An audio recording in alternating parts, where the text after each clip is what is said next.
Let me tell you something that could change your life if you truly absorb it. Yeah. The richest people in the world, and that includes Brazil, almost never got there just with a good salary. On the contrary, it's more or less like this. 60% of the rich are entrepreneurs, 20% are investors, 16% are heirs, 3% are celebrities, artists, or athletes, and 0% are employees who live solely on a salary without investing in anything. So if you really want to learn how to manage money like the richest 1%, you need to understand what these first four groups have in common. And the answer is actually quite simple. They all own something. Entrepreneurs own businesses. Investors own assets. Heirs own inheritances, funds, and real estate. Artists and athletes own rare and difficult to replicate skills that is. In other words, if you don't own anything, you're the one being owned by the system, trapped in bills, debts, dependent on the next paycheck. And that's the detail that most people ignore. But knowing this doesn't change anything. How can I turn this around? That's where the 20-60 rule comes in. This structure is designed so that anyone, even those earning little, can organize their money like the wealthiest people do. Because the truth is, it doesn't matter how much you earn, but how you use what you earn. So let's get straight to the point. 20% of what you earn should go towards your financial growth. This is the money that will work for you. And when I say growth, I'm talking about using this money to buy things that appreciate over time. Most people act this way. They receive their salary, pay the bills, and usually spend what's left on nonsense.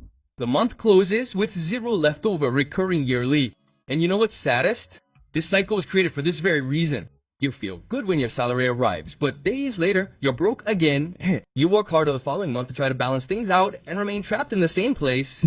It's modern slavery, just disguised as a normal life. But hold on, I'm not saying that receiving a salary is the same as being chained, but there is an invisible modern slavery. Centuries ago, slaves earned nothing, but they had a roof over their heads and rationed food. Today we work almost every day, receive a salary, but spend it all on food, rent, transportation, and electricity bills. The difference is that now we think we have freedom.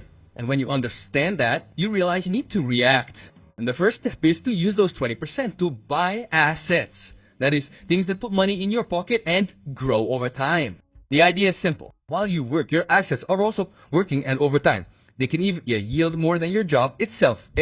Now maybe you're thinking, but I don't have money to invest. And I understand, but you need to find a way to find that money. Because the sooner you start, the better. For example, imagine two guys, Lucas and Pedro. Lucas started investing $500 a month at age 20. Pedro only started investing at age 30, but to compensate, he invested 750 alquanas per month. When they turned 60, both stopped investing.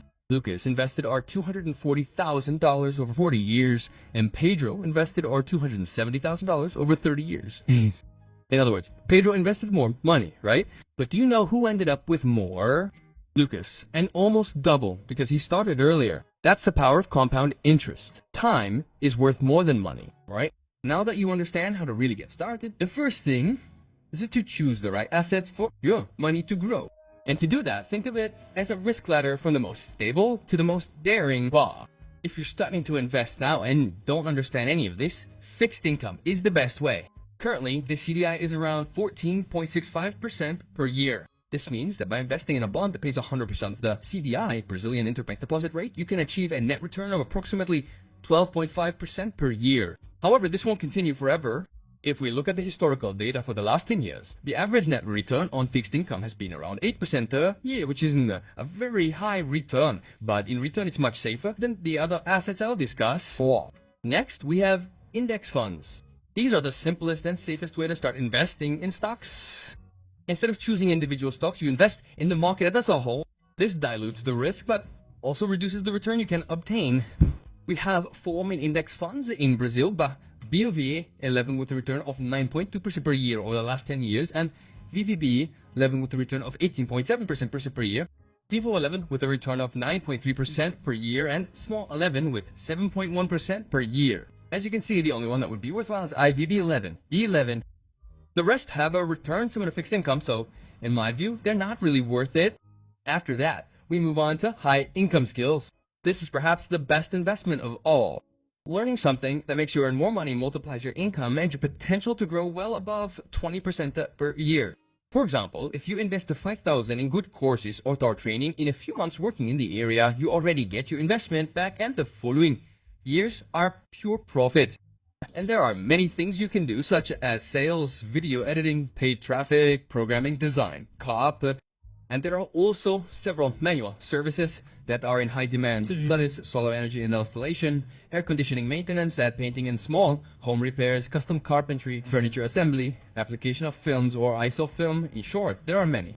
The truth is that in any area where there is demand and a shortage of qualified labor, a professional who knows what they're doing can charge very well, even without a degree. The return on these skills is much faster than any other investment, and nobody can take that away from you. So yes, it's most likely the best investment option available to you. Right? Now let's move on to real estate investment trust, REITs.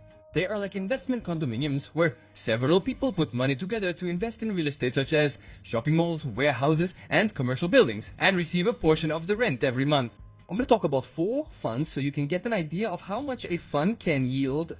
Remember that this is not an investment recommendation, I'm just giving examples.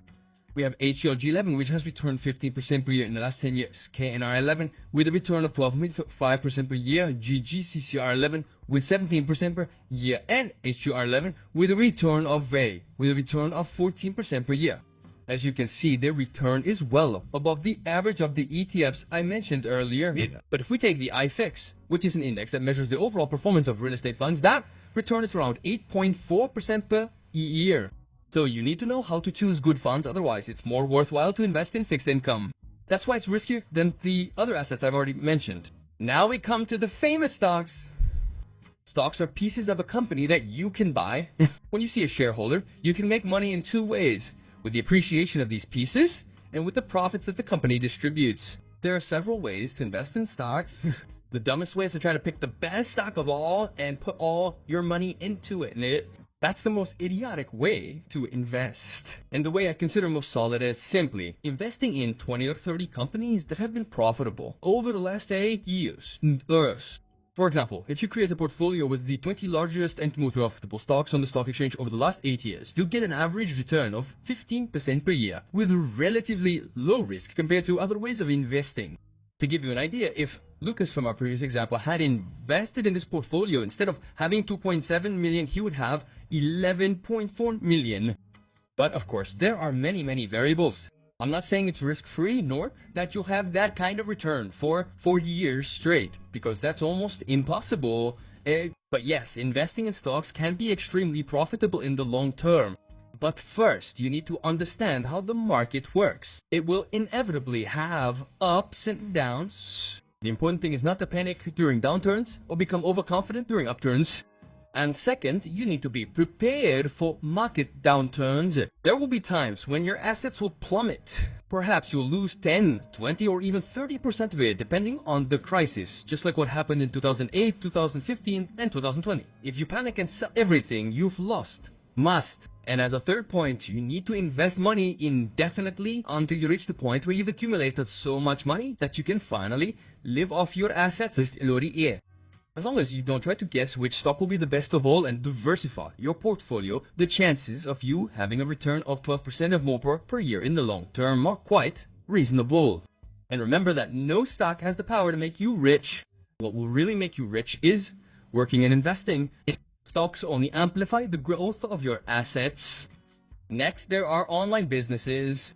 It's possible to start a business with a laptop, an internet info products, e-commerce, courses, affiliates, digital services, You can make a lot of money with this, but you can also lose a lot of money with it. So be careful, it will probably go wrong a few times before you get it right.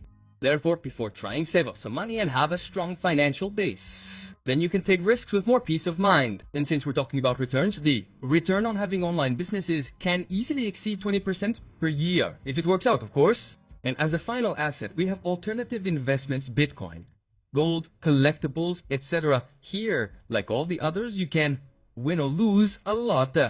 My infallible advice is don't invest in what you don't know. It's that simple. Now that you know what to invest in, the next step is to understand how to invest practically and intelligently. Because it's not enough to just choose good assets. You need to ensure that the money actually gets into the game and starts working for you. Many people open an account with a brokerage firm, make their first deposit, and stop there. The money sits idle without earning anything, and the person thinks they are investing. That's where the second step comes in, creating the habit of investing automatically every month. The best way to do this is to schedule an automatic transfer from your bank to your brokerage account as soon as your salary arrives, and, if possible, on the same day. This will protect you from the temptation to spend what's left over and force you to prioritize your goals. It's the famous pay yourself first. Once the money is in the brokerage account, the next step is to invest. As I said, you can follow several strategies. You can invest only in fixed income, only in stocks, or create a diversified portfolio with stocks, fixed income, real estate funds, and assets abroad. Research, see which one suits you best, and start investing. And once your investments are automated, your job is simple. Stop tinkering and start earning more money. Because the truth is, wealth is not built by choosing the miracle asset, but by investing consistently and for longer periods. Your focus now should be on increasing your income so you can then increase your contributions. That's where everything I talked about in the first step comes in, developing valuable skills. If you haven't started yet, learn something useful. Start with a side hustle or extra income, but bring more money in and invest that money directly in your financial freedom. Right? Now let's talk about the second part of the rule, the 10% for stability. This is the part of the money that keeps you in the game. Many people don't realize that not all money should go to growth investments or consumption, or a portion needs to be saved to protect your progress. Because imagine this situation. A person who works as a freelancer depends on their laptop to serve clients. One day, the computer simply stops working. Without savings, they have to pay for a replacement in 12 installments on their credit card with interest. While waiting for the new one to arrive after repairing the old one, they miss deadlines, lose clients, and lose all their income, creating a snowball effect because they will need to go into debt again the following month to pay for the previous month's shortfall. All this because they didn't have a reserve. If they had set aside 10% of their money for stability, the story would have been completely different. Many people think they have a money problem, but in reality, they have a stability problem. If you have an unexpected bill, everything falls apart. Even if you're currently investing, you would be forced to sell your investments even if they were experiencing a downturn, potentially resulting in a substantial financial loss. For this reason, having a safety margin in your life is absolutely essential. And to do that, you need to follow these 3 steps. The first step is to calculate your emergency fund. To begin, you need to list your essential expenses, things like groceries, rent, basic bills, and any fundamental services like internet for work, for example. Add all that up and you'll have your base monthly cost. Let's say it's $2,300 per month. Now, multiply that value by 5 months. The result is the ideal value of your emergency fund. In our example, that's $11,500. Each month, 10% of your salary should go into this fund until you reach that amount. You might think that amount is excessive, but trust me, when life throws you a curveball, which it will at some point, it's inevitable. You'll be able to recover calmly without despair, without going into debt, and without wasting years of your life paying bills. The second step is to store it the right way. Now that you know how much you need to know how to save it the right way. And here are 3 golden rules. The first rule is that it has to be easily accessible. Your money needs to be available within 24 hours at most. So don't put it in an investment that can only be redeemed in 2030. The second rule is 0 risk. This is not money for investing, speculating, or seeking a high return. So never put your emergency fund in the stock market, nor in crypto, or any other volatile investment. Your money needs to be as safe as possible. And the third rule is that it has to yield something. Just because it's not a growth fund doesn't mean it should sit idle, because idle money is lost money. So keep a CDB, certificate of deposit with daily liquidity yielding 5% of the certificate. I deposit the certificate. For example, if you have $1,000 in reserve, your money will be earning between $110 and $110 every month just by leaving the money there. The third step is that you have to accumulate quickly. Most people think that building an emergency fund takes years, but if you play smart, it can be much faster. Boo! There are 3 tactics that complement each other and can help you speed up the process. The first tactic is salary sweeping. As soon as your salary arrives, 10% goes directly into the emergency fund. And you need to automate this, as we did with the 20% for growth. It needs to be 100% autopilot. The second tactic is the replenishment promise. You commit that every time you use the fund, you will replenish it immediately. For example, if your car breaks down and you need to spend $250 to fix it, okay, the fund is for that. But as soon as your next salary arrives, you put that $250 back in, as if nothing had happened. And the third tactic is saving by spending. It may seem strange, but it works. Apps with automatic rounding round your purchases to the nearest real and save the difference. For example, if you spend $30.50 on a snack, the app deducts cents from your account balance and saves it. It's not much, but over time it makes a big difference. Now, when the fund is full, you have two options. The first is to redirect that money to the growth fund. And the second is to use the last pillar of the system, the final 10% that we'll see shortly. Now let's move on to the 60% rule. The essentials? These are the 60% that feed you, not your ego. Surprisingly, more than 63% of Brazilians who earn more than $14,000 per month still live paycheck to paycheck and have no savings. Most of them are too busy trying to look rich instead of actually becoming rich. This shows that you can have a good salary and still be broke every month. I've seen people commenting on my videos that they earn $20,000 a month and still can't make ends meet. Might. In the end, it's not about how much you earn, but how much you waste. It's very easy to be fooled by appearances. There are people out there full of style, designer clothes, expensive watches, a busy life, always at restaurants or an event. But if you look at their bank accounts, they have 50 cents, a maxed out credit card, and several debts, while others, who seem simpler, have more than $50,000 in savings and absolutely no debt. And this isn't about looking rich or looking poor. It's about choice and awareness. Because real wealth doesn't make noise. It's built in silence without needing to show anything to anyone. The problem is that many people use excuses to justify increased spending. I need a bigger house.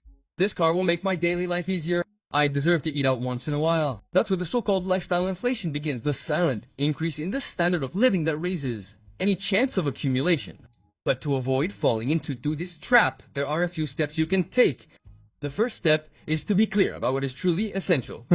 Many people won't like this because what is seen as essential today is often just a disguised luxury.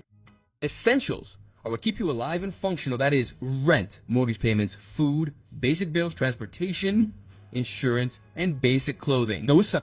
What doesn't count is ordering takeout every week, the gym membership you haven't used since January, and the 3 or 4 streaming services you forgot to cancel. If you use the gym, great, but if you don't, you're burning money. The easiest way to free up money is to look at your bank statements and cancel everything you don't really use. If something doesn't help you live, work, or maintain your health, then it shouldn't be in your 60% essentials. But okay, so why limit essentials to 60%? Because the average Brazilian spends 70 to 80% thinking everything is a necessity, when in reality a good part of it is inflated spending habits. By forcing yourself to live on 60% of your income, you eliminate everything unnecessary and change your mindset from I want to spend more to I want to earn more. And that's the kind of mindset that will make you grow. The second step is to attack the two categories that consume the most of your money. Everyone says to cut out coffee, and yes, if you're completely broke, that will help. But if you really want to make a real impact on your finances, you need to look at the two areas that weigh most heavily on your wallet. Housing and transportation. Housing is usually the biggest expense, but that doesn't mean it needs to grow along with your income. Renegotiating rent, sharing space with someone, or even living with your parents temporarily can make an enormous difference in the long run. The same goes for transportation. Car financing is one of the biggest destroyers of wealth. Many people finance new cars just for status and spend years paying for something that only depreciates. Therefore, the ideal is to buy a reliable used car that has already lost most of its value. If you live close to your work, you might consider not owning a car. This saves you not only on financing but also on insurance, maintenance, parking, and vehicle tax. All of this combined can save you a good amount of money. And when these two areas are under control, it becomes much easier to organize everything else. Finally, it's important to understand that it's not just willpower that will keep you on the right track, but the rules you create to automate good decisions. Wealthy people don't rely solely on motivation, they create systems. A simple system, for example, is to ask yourself 3 questions before buying anything. The first is this an impulse purchase? If not, that's fine. But if it is, apply the S-Days rule. Wait a week and only then decide if you still want it. The second question is, am I buying for the brand or the price? If it's for the brand, rethink it. Expensive clothes worn only a few times have a very high cost per use. Durable and functional pieces, even simpler ones, generate much more value. And the third question is, will this truly improve my life? If it's not something useful, practical, or that brings you real well-being, it's probably just an emotional purchase to impress someone or alleviate boredom. Over time, this process becomes automatic, and you start making better decisions almost effortlessly. In the end, it's not about being stingy, it's about having intention in every expense. The last 10% of the rule is dedicated to rewards, the part that helps maintain mental and emotional sanity amidst all this financial discipline. Because money isn't just for growing, protecting yourself, or paying bills. It should also provide moments of pleasure. The problem is that many people ignore this step and then think that saving is an eternal punishment. But the truth is that it's precisely the small joys of everyday life that keep the motivation alive and give meaning to the effort. In fact, data shows that 92% of people overspend after intense periods of saving precisely because saving without any kind of pleasure starts to feel like a punishment. And that's why that 10% isn't an excuse, it's a strategy to make the process sustainable over time. For this to work well, ideally, you should create a separate account called the Jar of Joy, where every month you automatically transfer 10% of your income, regardless of the amount. Earn 2,000, transfer 200, earn 10,000, transfer 1,000. The secret is to keep the percentage fixed. But be careful, it's not okay to cheat by using money from other categories to supplement this fund. If it runs out, it's gone. It only starts again the following month. This makes each choice more intentional and avoids that feeling of guilt for spending. Over time, you start seeking more meaningful experiences instead of empty consumption. And if the fund is still small, the priority should be spending on companionship, not on material possessions. In the end, the 10-60-10 rule shows that it's possible to grow, protect yourself, live in balance, and still enjoy the journey. All this without sabotaging yourself and without losing sight of the path. Well, I hope you enjoyed the video. My name is Felipe, and if you stayed until the end, comment Jujuba to help with engagement. I'll leave it at that for now, and I'll see you next time.